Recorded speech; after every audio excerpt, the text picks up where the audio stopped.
नमस्कार छात्रों, कैसे हैं आप। आशा है कि आप लोग घर में होंगे, स्वस्थ होंगे, सुरक्षित होंगे। हमारे देश में कोरोना जैसी महामारी दिन प्रतिदिन फैलती चली जा रही है। प्रधानमंत्री जी ने हम लोगों से आग्रह किया था कि हम लोग घर में रहें, सुरक्षित रहेंगे, स्वस्थ रहेंगे। हमारा भी कर्तव्य बनता है कि उनके इस आग्रह का अच्छा सा पालन करें और घर में रह करके स्वस्थ रहें, सुरक्षित रहें। घर में रह करके हमारी पढ़ाई का, हमारी शिक्षा का वास्तव में काफ़ी ज़्यादा लॉस हो रहा है। इसी को समझते हुए हम लोगों ने यह प्रयास किया कि आपको घर में बैठे, घर में रहते हुए एक अच्छा सा, सरल सा नोट्स उपलब्ध कराएं ताकि आप घर में रह करके अपना अध्ययन जारी रखें। इसी के क्रम में मैंने कल आपको एक सॉलिड स्टेट का पीडीएफ भेजा था। कुछ भैयाओं ने आग्रह किया था कि आप वीडियो पर आकर के हमको समझाएं। उन्हीं के विशेष आग्रह पर मैंने उसी का वीडियो आपके सामने बनाने का प्रयास किया है। तो इसमें सबसे पहले हम पढ़ेंगे द्रव्य। ऐसे पदार्थ जिनमें द्रव्यमान होता है, जो स्थान घेरती हैं, जिनका अनुभव हम अपनी ज्ञानेंद्रियों के द्वारा प्रत्यक्ष या अप्रत्यक्ष रूप से करते हैं, उन्हें द्रव्य कहते हैं। द्रव्य में वास्तव में 3 अवस्थाएं होती हैं: ठोस, द्रव, गैस। आज हमको ठोस अवस्था पढ़नी है। यह रसायन विज्ञान का पहला चैप्टर होता है, ठोस अवस्था। ठोस अवस्था को हम सॉलिड स्टेट कहते हैं। वास्तव में सॉलिड स्टेट का मतलब बहुत ही सॉलिड, इसका पढ़ना बहुत सॉलिड है, क्योंकि बोर्ड परीक्षा में इसका आना सॉलिड है। इसलिए इसको पढ़िए, मन लगाकर समझिए सॉलिड स्टेट को। ठोस ऐसे पदार्थ होते हैं जिनकी आकृति और आयतन हमेशा निश्चित रहता है। जैसा कि आपको दिखा दें कि मेरे पास देखिए छोटा सा टाइल्स का टुकड़ा है। इसकी आकृति हमेशा हर स्थान पर एक ही जैसी रहेगी, चाहे मैं इसको अलमारी में रख दूं, चाहे इसको फर्श में रख दूं, कहीं पर भी रख दिया जाए, इसकी आकृति में कोई चेंज नहीं आता। इसका मतलब ये ठोस है। ये स्पून देखिए प्लास्टिक का, इसकी भी आकृति में कोई चेंज नहीं आता, इसका मतलब ये सॉलिड है। ये पेन है, इसका मतलब ये भी सॉलिड है। ये आपका स्पून है स्टील का, ये भी सॉलिड है। सॉलिड में आकार और आयतन हमेशा फिक्स रहता है। इसके अलावा नमक हो गया, सोना हो गया, चांदी हो गया, ये सभी आपके ठोस अवस्था में आते हैं। इसके बाद हम ठोसों का वर्गीकरण करते हैं। ठोसों का वर्गीकरण 2 प्रकार से किया जाता है। एक होता है ठोसों में उपस्थित जो अवयवी कण होते हैं उनकी व्यवस्था के आधार पर। दूसरा होता है अवयवी कणों के मध्य लगने वाले आकर्षण बल के आधार पर। जो कणों की व्यवस्था के आधार पर बनाया जाता है, इस आधार पर ठोसों को 2 प्रकार से बांटा गया है, एक क्रिस्टलीय ठोस, एक अक्रिस्टलीय ठोस। ये क्रिस्टलीय ठोस क्या होते हैं? इसमें ऐसे ठोस जिनमें अवयवी जो कण होते हैं वे बड़ी संख्या में सुव्यवस्थित क्रम में व्यवस्थित हो जाते हैं और ये अवयवी कणों की एक निश्चित आकृति होती है। एक निश्चित लक्षण होते हैं,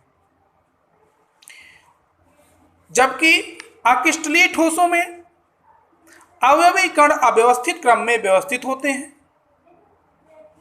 इसके बाद हम क्रिस्टलीय ठोसों को और जानेंगे। क्रिस्टलीय ठोसों में क्या विशेषताएं होती हैं। क्रिस्टलीय ठोसों में निम्न गुण होते हैं। क्रिस्टलीय ठोसों के गलनांक तीक्ष्ण होते हैं, अर्थात एक निश्चित टेम्परेचर पर अचानक पिघल जाते हैं। ये असंपीड्य होते हैं, मीन्स नॉन कंप्रेसिबल होते हैं। इसका मतलब ये है कि इनको दबाया नहीं जा सकता, नॉन कंप्रेसिबल है।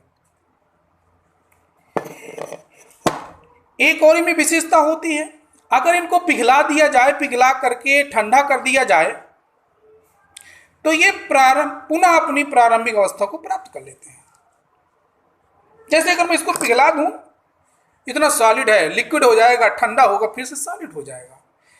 इनमें ये विशेषताएं होती है क्रिस्टलीय ठोसों में। इसका मतलब क्रिस्टलीय ठोस के अंतर्गत आया ये।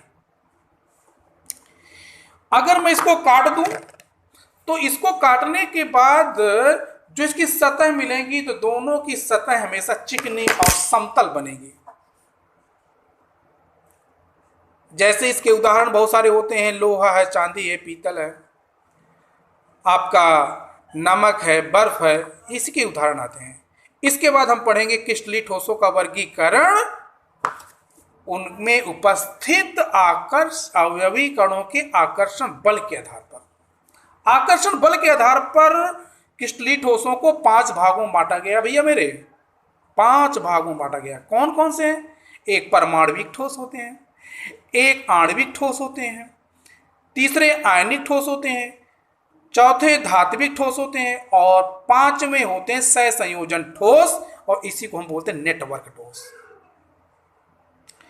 तो ये परमाणविक ठोस क्या होते हैं? ऐसे ठोस जिनमें अवयवी कण परमाणु होते हैं, परमाणविक ठोस कहलाते हैं। और इनके मध्य लंदन बल कार्य करता है, जिसको हम दुर्बल परिक्षेपण बल भी कहते हैं। लंदन बल कार्य करता है, उन लंदन बल से ये कण आपस में जुड़े होते हैं।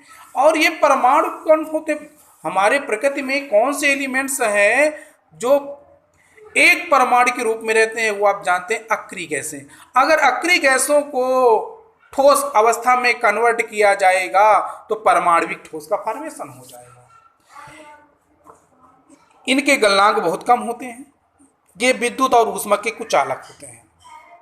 इसके बाद हम पढ़ेंगे आणविक ठोस। आणविक ठोस 3 प्रकार के होते हैं, क्योंकि अणु भिन्न भिन्न प्रकार के हो सकते हैं। इस आधार पर 3 भागों में, एक होता है अध्रुवीय आणविक ठोस, दूसरा है ध्रुवीय आणविक ठोस, और तीसरा है सहसंयोजन आणविक ठोस।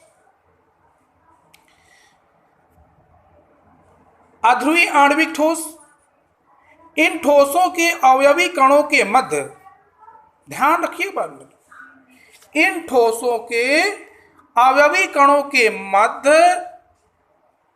अध्रुवीय सहसंयोजी बंध पाया जाता है। और जैसे मान लीजिए H2 जो होता है, इनमें अध्रुवीय सहसंयोजी बंध है। Cl2, I2 आदि ये ठोस मुलायम होते हैं, इनमें लंदन बल पाया जाता है। ये विद्युत के कुचालक होते हैं, इनके भी गलनांक निम्न होते हैं। इसके बाद हम पढ़ेंगे ध्रुवीय आणविक ठोस। ऐसे ठोस जिनके अवयवी कणों के मध्य ध्रुवीय सहसंयोजी बंध पाया जाता है, ध्रुवीय आणविक ठोस कहलाते हैं। जैसे HCl, SO2, ये आपके ध्रुवीय सहसंयोजन बंध इसमें पाया जाता है। इनके मध्य द्विध्रुव आकर्षण बल पाया जाता है। ये मुलायम होते हैं, विद्युत के कुचालक होते हैं, और इनके गलनांक निम्न होते हैं। इसके बाद हम पढ़ते हैं हाइड्रोजन आबंधित आणविक ठोस। ऐसे आणविक ठोस जिनमें अवयवी कण हाइड्रोजन बंध के द्वारा बंधे होते हैं, हाइड्रोजन बंधित आणविक ठोस कहलाते हैं। आप जानते हैं H2O, NH3, HF में हाइड्रोजन बंध होता है, अर्थात अगर ये ठोस अवस्था में आते हैं तो ये हाइड्रोजन बंधित आणविक ठोस कहलाते हैं। ये विद्युत के कुचालक होते हैं, इनके गलनांक भी निम्न होते हैं। इसके बाद पढ़ेंगे हम आयनिक ठोस। आयनिक ठोस वे ठोस जिनमें अवयवी कण आयन होते हैं और वे आयन आपस में जुड़ करके ठोस अवस्था का फॉर्मेशन करते हैं, आयनिक ठोस कहलाते हैं। जैसे NaCl, MgCl2, MgO, ZnS आदि। इनके मध्य प्रबल वैद्युत आकर्षण बल पाया जाता है, इसी कारण इनके गलनांक उच्च होते हैं। ये कठोर होते हैं और भंगुर होते हैं, कठोर होते हैं और भंगुर होते हैं, अर्थात इनको हम दबा नहीं सकते हैं, इतने सॉलिड होते हैं, लेकिन अगर गिर जाए तो टुकड़ों में टूट जाते हैं। ये होती है भंगुरता। ये ठोस अवस्था में विद्युत के कुचालक होते हैं, लेकिन जलीय विलयन में और गलित अवस्था में विद्युत के सुचालक होते हैं। लास्ट पढ़ रहे हैं हम धात्विक ठोस। धात्विक ठोस ऐसे ठोस जिनमें अवयवी कण धनावेशी धनायन और मुक्त इलेक्ट्रॉन होते हैं, धात्विक ठोस कहलाते हैं। जैसे Fe, Au, Cu, Mg आदि। इन अवयवी कणों के मध्य धात्विक बंध पाया जाता है। धात्विक ठोस तन्य होते हैं, आघात वर्धनीयता होती है, अर्थात इनको हम खींच सकते हैं, इनको हम ठोक करके फैला सकते हैं, इनमें ये प्रॉपर्टी होती है। इनके गलनांक बहुत उच्च होते हैं। मुक्त इलेक्ट्रॉन पाए जाने के कारण इनमें चमक और रंग होता है। तो आज तक का ये वीडियो पूरा हुआ, नेक्स्ट कल होगा। सभी प्रिय छात्रों को मेरा सुआशीर्वाद।